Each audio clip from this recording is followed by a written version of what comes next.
নমস্কার বন্ধুরা, Swapna unique kitchen থেকে সবাইকে স্বাগত জানাই। আজকের আমি পাকা বেলের ডেজার্ট বানিয়ে নিয়েছি। তো কিভাবে বানিয়েছি সেটাই দেখাবো।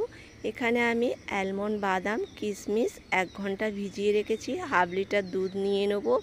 এখানে নিয়ে নিচ্ছি একটা বেল আর বড় দানার সাবু ভিজিয়ে রেখেছি। তো এখানে বেলটা আমি ফাটিয়েই নিয়েছিলাম। তো এবারে বেলের ভেতরের অংশটা বের করে নেব। বেলের খোসাতে যে বেলগুলো লেগে আছে আমি চামচ দিয়ে এখানে কুড়িয়ে নেব। আর বন্ধুরা, পুরো ভিডিওটা দেখার অনুরোধ রইল। বেলটা ছোট ছোট করে এরকম করে ভেঙে এখানে একটা কাঁচের বাটিতে আমি প্লেট থেকে ঢেলে নেব। নিয়ে একটা চামচ দিয়ে এটা সুন্দর করে আমি বেলটা মেখে নিতে হবে। তো আমি এটা মাখা আমার হয়ে গিয়েছে। এরপরে আমি এখানে একটু জল অ্যাড করব। জল দিয়ে ভালো করে একটু পাতলা মতন করতে হবে। করে একটা ঝাঁঝরিতে আমি এরকম করে ঢেলে নেব বেলটা। নিয়ে এটা সুন্দর করে চামচ দিয়ে দিয়ে এইভাবে পুরো বেলটা আমি ছেঁকে নেব। তো আমার হয়ে গিয়েছে। এবার বেলের যে দানাগুলো ফেলে দেব।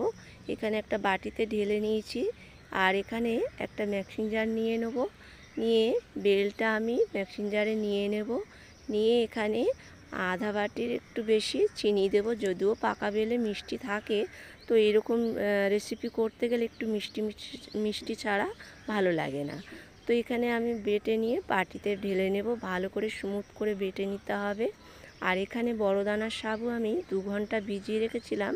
জলটা ভালো করে ঝারিয়ে নিয়েছি। সসপ্যানে আমি জল নিয়ে নিয়েছি, তার উপরে আর একটা সসপ্যান দিয়েছি। ফুটো ফুটো দিয়ে সাবুটা আমি এই সসপ্যানে ঢেলে দিয়ে আমি গ্যাসে বসিয়ে দেবো। 3 মিনিট মতন ভাপিয়ে নেব। তো আমার সাবুটা সিদ্ধ হয়ে গিয়েছে। এরপরে 3 মিনিট পর আমি কিন্তু সাবুটা বের করে নেব।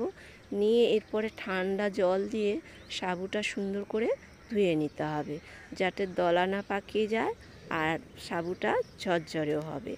এখানে আমি দুধ নিয়ে নিয়েছি হাফ লিটার। তার মধ্যে 1 চামচ নিয়ে নিয়েছি কর্নফ্লাওয়ার।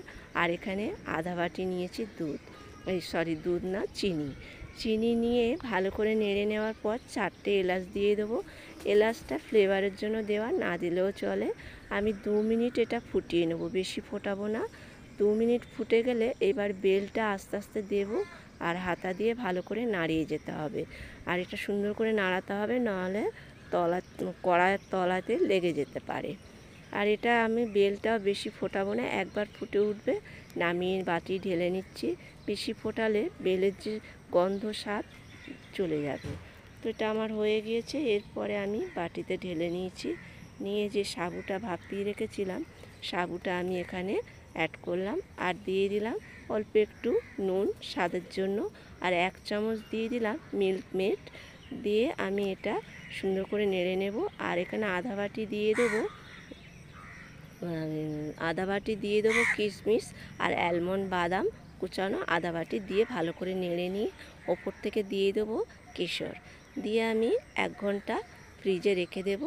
1 ঘন্টা পর আমি এখানে বার করে নিয়েছি। কত সুন্দর দেখতে লাগছে বন্ধুরা, খেতেও না দারুণ হয়েছিল। তো বন্ধুরা, চাইলে আপনারা একবার এইভাবে বানিয়ে খেয়ে দেখতে পারেন, ভীষণ ভালো লাগবে। আর এখন পাকা বেল অনেকেই খেতে চায় না, তবে পাকা বেলে অনেক উপকার খাওয়া। কারণ পাকা বেল খেলে আমাদের শরীর ঠান্ডা থাকে এবং শুধু তাই না, পেটও ভালো পরিষ্কার হয়। যাদের গ্যাস অম্বল আছে বা যাদের পায়খানার সমস্যা আছে, পায়খানা কষা হয়, এরকম পাকা বেল ডেজার্ট করে খান, বেশ ভালো লাগবে। আর বাচ্চা থেকে বড় থেকে ভীষণ পছন্দ করবে। তো বন্ধুরা, ভিডিওটা যদি ভালো লাগে লাইক, কমেন্ট, শেয়ার করার অনুরোধ রইল। আর এইভাবে পাশে